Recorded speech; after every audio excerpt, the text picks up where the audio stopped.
जैसा कि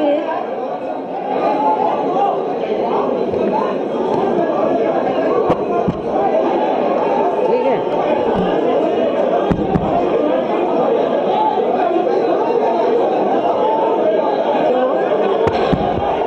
ठीक है, मीडिया बंधुओं, जैसा कि आप लोगों को ये विदित है कि आज बहुजन समाज पार्टी और समाजवादी पार्टी के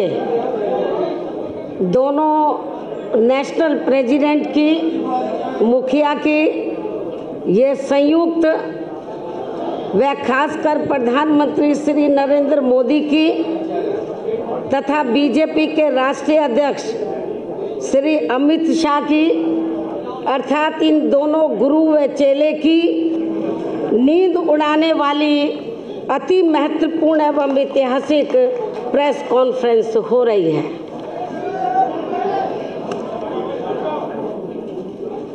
हालांकि इसकी वास्तव में पृष्ठभूमि ये है कि हमारी पार्टी बीएसपी ने परम पूज्य बाबा साहब डॉक्टर भीमराव अंबेडकर के देहांत के बाद उनके अधूरे पड़े कारवां को न केवल गति प्रदान की है, बल्कि काफ़ी उतार चढ़ाव का सफ़र तय करते हुए उसे ऐतिहासिक सफलताएं भी प्रदान की हैं। और इतना ही नहीं, बल्कि बीएसपी ने इनके द्वारा यहाँ जातिवादी व्यवस्था के शिकार लोगों को मान सम्मान की जिंदगी बसर करने हेतु राजनीतिक सत्ता की मास्टर चाबी प्राप्त करने की दी गई उसी अमरवाणी व मिशनरी लक्ष्य को सही मायने में जमीनी हकीकत में बदलने के क्रम में ही यहाँ लोहिया जी के बताए हुए रास्तों पर चल रही समाजवादी पार्टी से पहले सन 1993 में मान्यवर श्री कांशीराम जी व श्री मुलायम सिंह यादव जी के नेतृत्व में उत्तर प्रदेश में विधानसभा के हुए आम चुनाव में चुनावी गठबंधन करके ये चुनाव लड़ा गया था। और फिर उसके परिणाम स्वरूप ही उत्तर प्रदेश जैसे देश के सबसे बड़े व महत्वपूर्ण राज्य में हवा का रुख पूरी तरह से बदलते हुए तथा बीजेपी जैसी घोर जातिवादी व सांप्रदायिक पार्टी को पछाड़ते हुए तब यहाँ सरकार भी बनाई गई थी। हालांकि ये गठबंधन कुछ गंभीर कारणों की वजह से ज़्यादा लंबे समय तक नहीं चल सका था, लेकिन अब देश व जनहित को उन कारणों में से खासकर 2 जून 1995 के घटित हुए लखनऊ गेस्ट हाउस कांड से भी ऊपर रखते हुए, यानी कि देश व जनहित को इस कांड से भी ऊपर रखते हुए एक बार फिर हमने यहाँ देश में लगभग उसी प्रकार की दूषित राजनीतिक व सांप्रदायिकता के माहौल के मद्देनजर रखते हुए आपस में चुनावी समझौता करने का फैसला लिया है। और ये भी सर्वविदित है कि जैसे उस समय सन 1990 के आसपास बीजेपी की घोर जातिवादी, संकीर्ण, सांप्रदायिक व अयोध्या मामले को लेकर धार्मिक उन्माद एवं हिंसा आदि के जहरीले माहौल के काले साए के कारण आम जनजीवन जिस प्रकार से प्रभावित था, तो उससे देश की आम जनता बुरी तरह से त्रस्त व त्राही त्राही कर रही थी। तो ठीक उसी प्रकार से आज भी उत्तर प्रदेश सहित पूरे देश की लगभग 125 करोड़ आम जनता बीजेपी की केंद्र व राज्य सरकारों की खासकर घोर चुनावी वायदा खिलाफी करने के साथ साथ इनकी गरीब, मजदूर, किसान, बेरोजगार व व्यापारी आदि विरोधी नीतियों तथा इनके अहंकारी एवं तानाशाही वाले रवैये से अत्यंत ही परेशान व दुखी हैं। तो ऐसे हालातों में एक बार फिर से बीएसपी व सपा ने व्यापक जनहित व देश हित को ध्यान में रखकर खासकर उत्तर प्रदेश में एकजुट होने की काफ़ी ज़रूरत महसूस की है और इस संबंध में सर्व समाज की आम जन भावनाओं का पूरा कदर करते हुए तथा इनको पूरा आदर सम्मान देते हुए देश में लोकसभा के शीघ्र ही होने वाले आम चुनाव में पूरे जन संतोष वाला चुनावी गठबंधन करके ये चुनाव लड़ने का फैसला किया है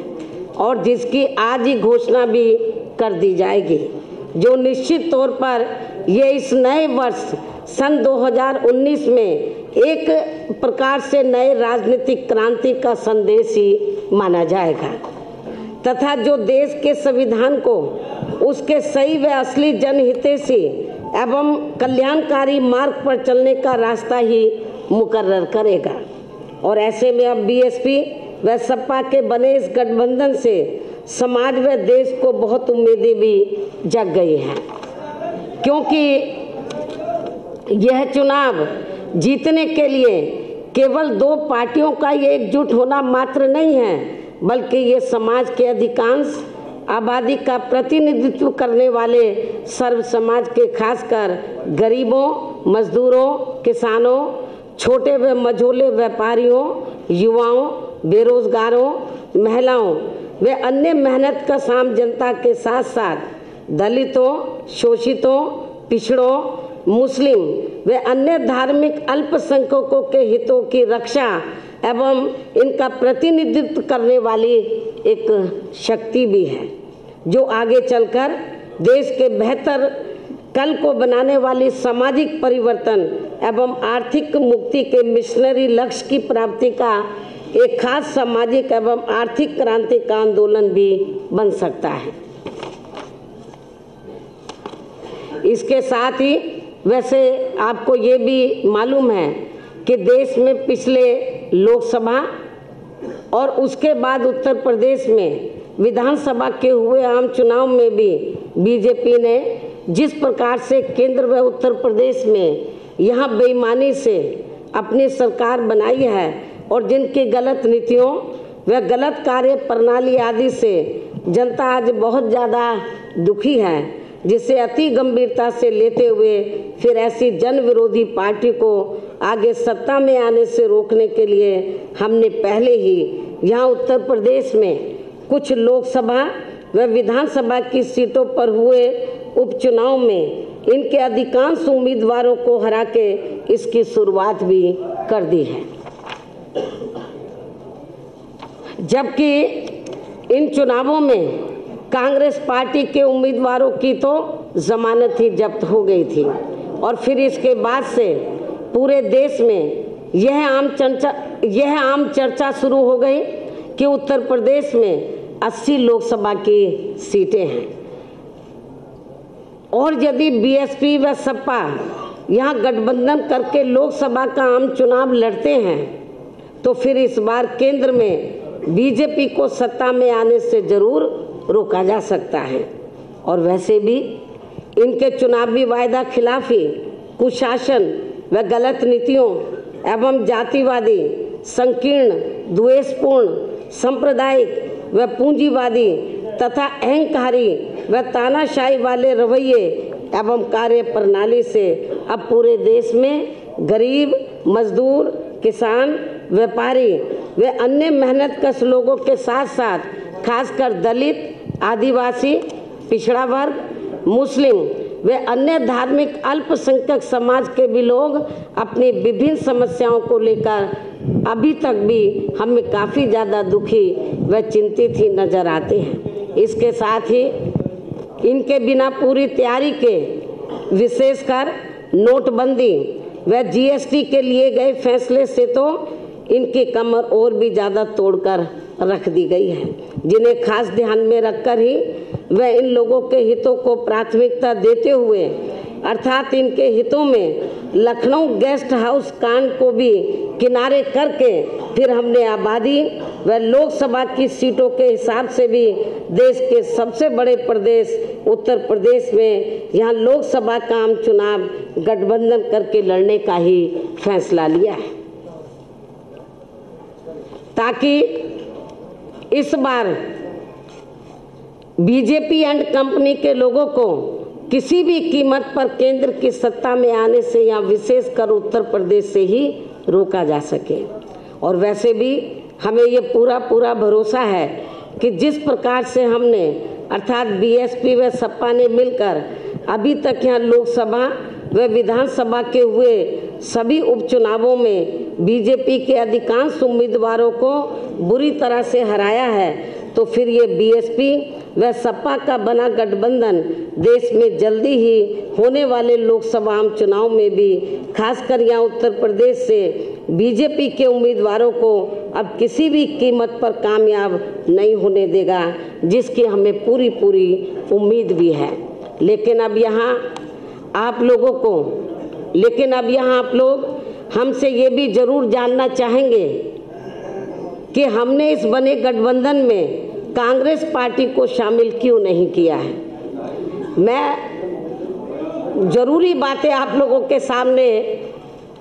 रखना चाहूँगी ताकि आपको सवाल पूछने के लिए कोई तकलीफ ना उठानी पड़े। लेकिन अब यहाँ आप लोग हमसे ये भी जरूर जानना चाहेंगे कि हमने इस बने गठबंधन में कांग्रेस पार्टी को शामिल क्यों नहीं किया है, जबकि इस संबंध में आप लोगों को भी ये मालूम है कि आज़ादी के बाद काफ़ी लंबी अवधि तक केंद्र व उत्तर प्रदेश सहित देश के अधिकांश राज्यों में भी ज़्यादातर यहाँ कांग्रेस पार्टी ने ही एक सत्र राज किया है, जिसमें विशेषकर कमज़ोर वर्गों के साथ साथ गरीब, मजदूर, किसान, व्यापारी एवं अन्य विभिन्न क्षेत्रों में लगे मेहनतकश लोग आदि ये सभी काफ़ी ज़्यादा परेशान रहे हैं। और इनके शासनकाल में देश में गरीबी, बेरोजगारी व भ्रष्टाचार आदि भी काफ़ी ज़्यादा बढ़ा है, जिसकी वजह से ही फिर यहाँ बीएसपी व सपा सहित अनेकों और भी राजनीतिक पार्टियों का गठन हुआ, ताकि इन लोगों को इस पार्टी के कुशासन व मनमानी वाले राज से कुछ हद तक मुक्ति मिल सके। ऐसी स्थिति में केंद्र व राज्यों में चाहे सत्ता यहाँ कांग्रेस पार्टी या बीजेपी एंड कंपनी के लोगों के हाथों में आए तो भी बात एक ही है, अर्थात इन सब की नीतियाँ, सोच व कार्यशैली आदि अभी तक भी हमें लगभग एक जैसी अधिकांश नजर आती है। जैसे देश में रक्षा सौदों की खरीद फरोख्त के मामलों में इन दोनों ही पार्टियों की सरकारों में जबरदस्त घोटाले हुए हैं, ये बात भी किसी से छिपी हुई नहीं है, जिसकी खास वजह से ही पहले कांग्रेस पार्टी को बोफोर्स मामले में अपनी केंद्र की सरकार गंवानी पड़ी थी। और अब देश में जल्दी ही लोकसभा के होने वाले आम चुनाव में बीजेपी को भी खासकर राफेल मामले में हुए घोटाले को लेकर अपनी केंद्र की सरकार जरूर गंवानी पड़ेगी, ऐसी देश में काफ़ी आम चर्चा भी है। इसी प्रकार वर्तमान केंद्र की भाजपा सरकार का राज विशेषकर अपने विरोधियों को कमज़ोर करने के लिए उनके उत्पीड़न करने के मामले में हमें पूर्व में कांग्रेस पार्टी के रहे राज में सन 1975 में लगी इमरजेंसी से भी अब कोई कम नज़र नहीं आता है। अर्थात फर्क केवल इतना ही है कि इस मामले में कांग्रेस पार्टी के राज में उस समय घोषित इमरजेंसी थी और अब बीजेपी के राज में अघोषित इमरजेंसी लगी हुई है, जिसके असंख्य उदाहरण आप लोगों के सामने हैं। और इसके लिए अब ये लोग अपनी सरकारी मशीनरी का जबरदस्त दुरुपयोग करके वे जनता में अपने प्रभावशाली विरोधियों से घबराकर उनके विरुद्ध जबरदस्ती के काफ़ी वर्षों पुराने गड़े मुर्दे उखाड़ने में लगे हैं, जिससे अब इनको देश में शीघ्र ही लोकसभा के होने वाले आम चुनाव में सन 1977 की तरह ही काफ़ी भारी नुकसान भी होने वाला है। इसके साथ ही गठबंधन को लेकर कांग्रेस पार्टी के बारे में यह बात भी सर्वविदित है कि बीएसपी व सपा को कांग्रेस पार्टी के साथ चुनावी गठबंधन करने से कोई खास लाभ मिलने वाला नहीं है, क्योंकि इस मामले में हमारा अभी तक का अनुभव ये रहा है कि इनके साथ गठबंधन करके चुनाव लड़ने से हमें छोड़ी गई सीटों पर इस पार्टी का अपना अधिकांश वोट ट्रांसफ़र नहीं होता है और वह ज़्यादातर बीजेपी व अन्य जातिवादी पार्टियों को ही चला जाता है, या फिर जानबूझकर एक सोची समझी रणनीति के तहत उसे अंदर अंदर ट्रांसफ़र भी कर दिया जाता है। जबकि हमारी पार्टी से जुड़ा पूरा का पूरा वोट एक तरफा हमारे साथ गठबंधन की गई किसी भी पार्टी को पूरी ईमानदारी से ट्रांसफ़र हो जाता है, जिससे कांग्रेस पार्टी जैसी पार्टियों को तो हमसे पूरा लाभ मिल जाता है, लेकिन हमारी जैसी ईमानदार पार्टियों को इनसे कोई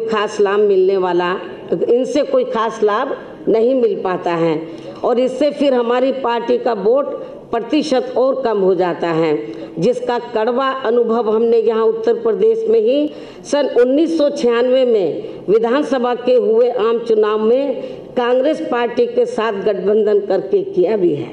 और शायद लगभग यही कड़वा अनुभव यहाँ पिछले विधानसभा के हुए आम चुनाव में समाजवादी पार्टी ने भी कांग्रेस पार्टी के साथ गठबंधन करके किया है। ऐसी स्थिति में फिर हमने अपनी पार्टी व मूवमेंट के हित में देश में जल्दी ही लोकसभा के होने वाले आम चुनाव में खासकर यहाँ उत्तर प्रदेश में बीएसपी व सपा के बने गठबंधन में कांग्रेस पार्टी को शामिल नहीं किया है। हालांकि अब हमारी पार्टी ने पूरे देश में ये फैसला लिया है कि हमारी पार्टी अब आगे कांग्रेस पार्टी की तरह ऐसी अन्य और किसी भी पार्टी के साथ गठबंधन करके कोई चुनाव नहीं लड़ेगी, जिससे हमारी पार्टी को खुद ही राजनीतिक नुकसान पहुंच जाए, यानी कि उसका वोट हमें ट्रांसफ़र ना हो सके। लेकिन इस मामले में अभी तक अच्छी बात ये रही है कि उत्तर प्रदेश में बीएसपी व सपा का पूर्व में विधानसभा आम चुनाव के लिए हुआ गठबंधन का पिछला रहा अनुभव दोनों ही पार्टियों के लिए काफ़ी कारगर साबित हुआ है। अर्थात दोनों ही पार्टियों का वोट एक दूसरे के उम्मीदवारों को पूरी ईमानदारी से ट्रांसफ़र हुआ है, जिसकी वजह से अब हमें यहाँ लोकसभा के होने वाले आम चुनाव में बीएसपी व सपा का गठबंधन करके ये चुनाव लड़ने में कोई भी परहेज नहीं है। और अब हमें पूरा भरोसा है कि यहाँ बीएसपी व सपा का बना ये गठबंधन इस बार केंद्र में बीजेपी को किसी भी कीमत पर सत्ता में आसीन नहीं होने देगा और इनको इस बार हर हालत में यहाँ उत्तर प्रदेश से ही रोक देगा, बशर्ते यदि इस पार्टी ने पूर्व की तरह यहाँ वोटिंग मशीनों में कोई गड़बड़ी नहीं की तथा ना ही इन्होंने खासकर राम मंदिर निर्माण के नाम पर यहाँ की जनता की धार्मिक भावनाओं के साथ कोई खिलवाड़ आदि किया। इन्हीं जरूरी बातों के साथ ही अब मैं उत्तर प्रदेश में बीएसपी व सपा के बने